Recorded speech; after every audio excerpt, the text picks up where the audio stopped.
Hello everyone, this is Defense Politics Asia, and this is the summary for the day of 462 for the 31st of May. And let's start off with you pressing the subscribe button.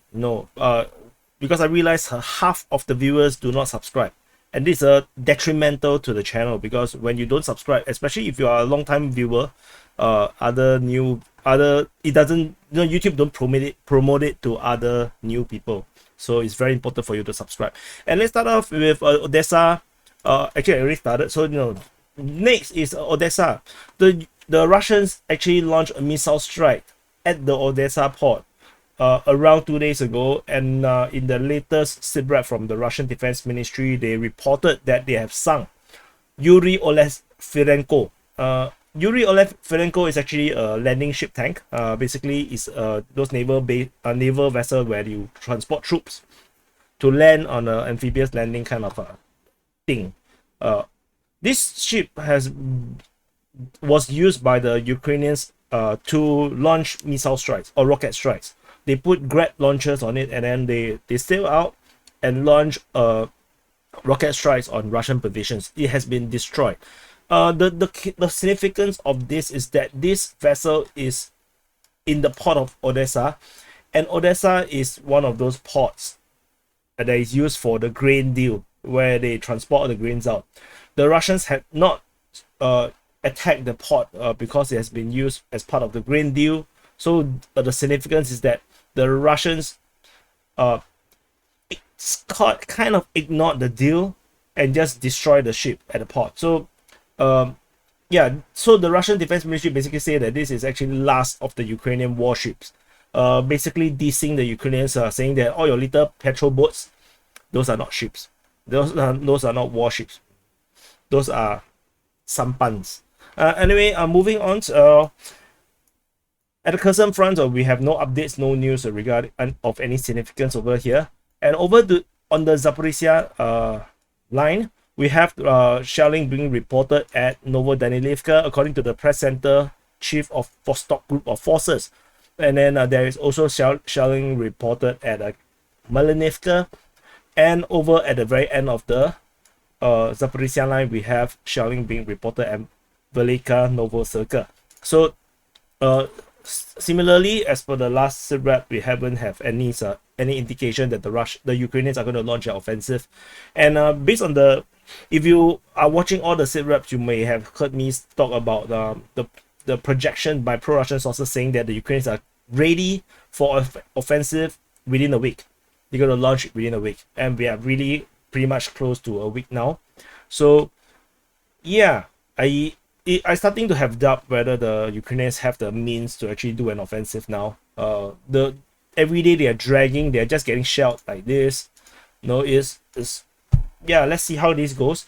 Moving into the Donetsk front, we have shelling also being reported at Pavlivka, at south of Vodian. South of Vodian is not part of the SITREP by the Russian Defense Ministry. It's actually by the Vostok Group of Forces. Reports saying that they actually use mortar to shell a recon group south of Vodian. The Vodian is actually here, and south of Vodian. So they're probably shelled somewhere, here. And there's also shelling reported at near Volodymyrivka, and it looks like it is because there is a Ukrainian offensive north of Volodymyrivka. According to Deep State UA, the pro-Ukrainian source, they say that the Russians were knocked out of their position that they have occupied. So there is a Ukrainian attack towards Volodymyrivka in the northern area, and the Russians have to redraw slightly. Exact location of the fighting is unknown, but probably this shelling reported by the Russian Defense Ministry is probably related to this Ukrainian attack. Moving on to, at Marinka itself, there is fighting continuing at Marinka, according to the Ukrainian Defense Ministry, and the Russian Defense Ministry added that the troops that is involved in the fighting here is the 5th Motorized Rifle Brigade and the Bakhmut Special Forces Detachment. And Bakhmut Special Forces, if you do not know, are the Chechen forces. So the Chechen forces are known to be very hard fighters, and they are also known to do very well as stormtroopers, which means that they storm the town, the city, urban area, and they are largely known to be rather fearless. So the pro-Russian source Ryba reported that the fighting is in the low-rising building behind the Druzhba Avenue, basically on the western part of basically around all this region here.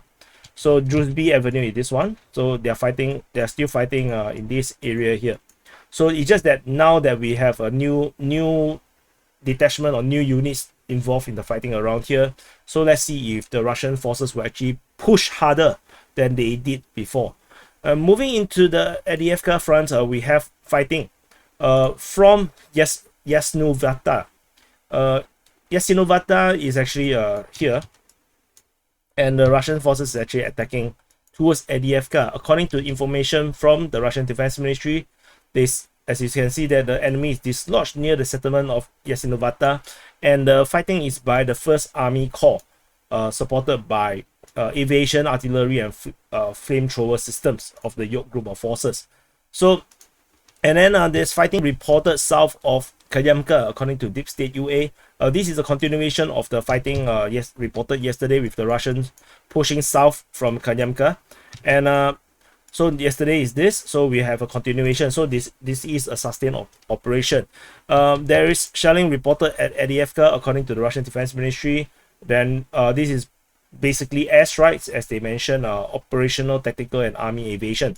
And over at Krasnohorivka, there is also fighting as part of the same information about the fighting from Yasinovataya, and which means that I believe this actually going southward towards Avdiivka. So then there is actually airstrike reported at Karamik, according to the Russian Defense Ministry, and that's all from the Avdiivka front. There is no fighting reported at the Pervomaisky region. Previously, we've seen the Russians attacking this direction. This did not happen today, which is kind of unusual. Which I'm not sure if this is previously there was all this push in this area here. I wonder if this is a diversionary causing the Ukrainians to redraw forces, especially they blew up the dam over here. There might be a possibility where the Ukrainians have to concentrate their force in this area here. Then the actual strike comes from the east. I wonder if this is it. Might not be, might just be me being too creative. And whatever it is, the smart people will press the subscribe button. Just saying. And the brave and the courageous will press the like button. New York and Thorax, there's no update as usual. This is a basically pointless place to fight, and no one want to fight here. Any Ukrainian forces deployed to this area must be feeling really happy. And over at the Bakhmut front, we have fighting reported towards Bilahora, according to the Ukrainian Defense Ministry. According to the information as per the day before, Deep State UA continued their vague information about fighting near Klishevka and the canal region, which is here. So there is a canal region. This is the canal, and the fighting is still along this area here, and it's kind of weird because they don't say who is attacking. And then I come upon the information from Myro Shinikov, which is also a pro-Ukrainian source. They say that he's actually boasting that the advance of the defense forces continues in the Bakhmut direction. They are successes. Third Assault Brigades, great fellas. And then basically which means that the fighting at the Bakhmut front is actually by the Ukrainians.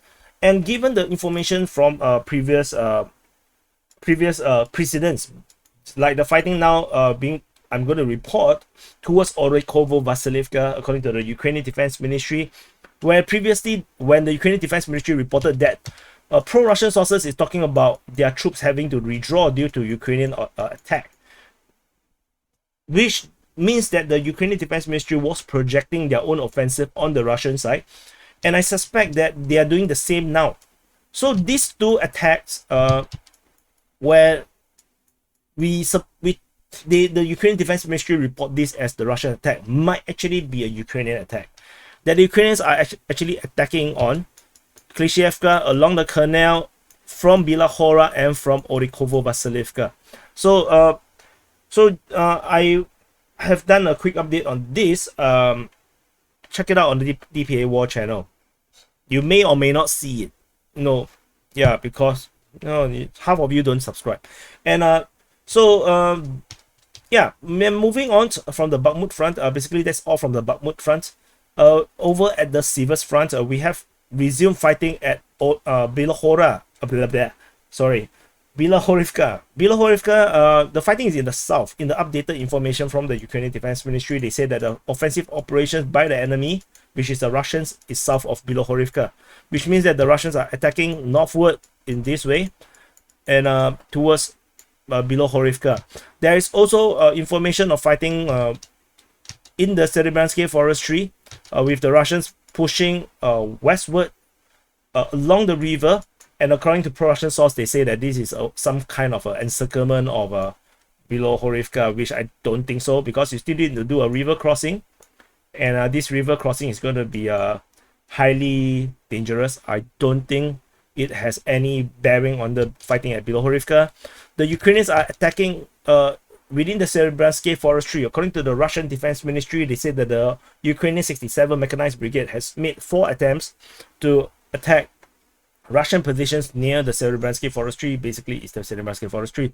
And they were contacted by the Russian forces with small arms, and they also got hit by artillery. So the Ukrainians were attacking within the forestry itself, and the Russians are attacking in this direction. Shelling is being reported within the Serebransky forestry, according to the Russian Defense Ministry, and the shelling not just here but also at Dibrova, at Toske, at Yampolivka, and at Mykievka. So these are the few locations that the Russian forces are shelling the Ukrainian forces, and the Russian forces only push along the river and at Bilahorivka. So that's all from the Kreminna front. And moving into the Svatove front. At the Svatove front, we have Russian Defense Ministry reported shelling at Berestove, at Novoselivske, and at Stemakivka. According to information from the Ukrainian Defense Ministry, they said that the Russians are attacking in this area here at Novoselivske. There's this push in this direction, and also at towards Stemakivka.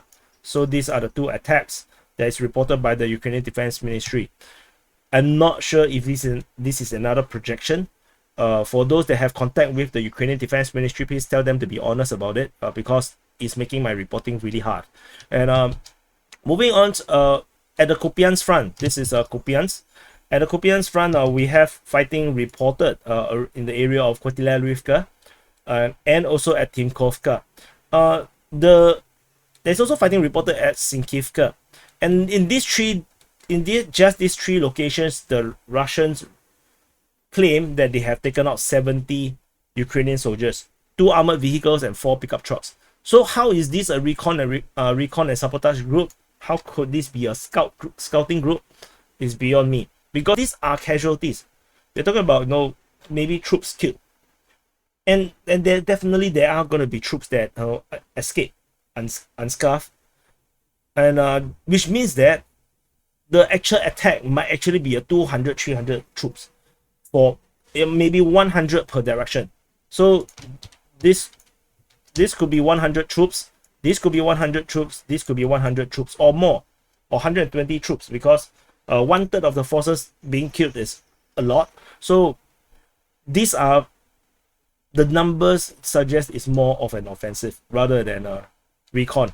So this is why I want to highlight the kill numbers, because usually I don't list the kill numbers within the report, because I think it is distracting, and it might actually distract or divert you from what it is, giving you false the idea of what it is. But using this as just some kind of guide, it's just to show that the sabotage and reconnaissance group label doesn't seem to do justice to the number of people that they claim are killed. Over at the Masytivka region, the Ukrainians reportedly have attacked the Mashchanove railway station region, which is actually over here, which the Ukrainians are attacking in this direction. Shelling is being reported at Mashchanove, according to the Russian Defense Ministry in their yesterday's report. This information of the fighting is based on one of the latest posts posted on the Russian Defense Ministry's Telegram channel. And over at the Masytivka region, we still continue to have fighting reported west of Masytivka, where the Russians are still kind of engaging the Ukrainian forces in this area here. But this is reported by the Ukrainian Defense Ministry. As such, I got the feeling that this is actually not a Russian offensive, because I don't see a strategic purpose to push outwards. I don't think this is it. I think it's a Ukrainian attack against the Russian defensive positions on the western part of the Oskil River. So and then further up north at Novolinsk, we have shelling being reported on the 31st of May. In today's report, in one of the latest report, the artillery fire was the shelling by the Russian side. They reported that they destroyed a Acacia hot diesel over at Novolinsk, and this might suggest partly why the Russians are focusing so much on the shelling at this region. Maybe because the Ukrainians have some kind of artillery positions within this area here that conduct shelling into Russian positions, which is why the Russians are taking so much effort into shelling Novolimsk. Might not actually be a attempted crossing by the Ukrainians to cross over to the eastern part, but of course that could still be possible. But anyway, just interesting information to give us some indication what the fighting is actually about, or the shelling is actually for. So, and that's all from the Kupiansk front, and I believe I covered everything. Yep. So this please press the button, and please press the like button, and do subscribe. Really, because the channel is struggling. So do press the like button and subscribe, and I'll see you in the and that's the summary for the day of 462 for the 31st of May, and I'll see you in the next update.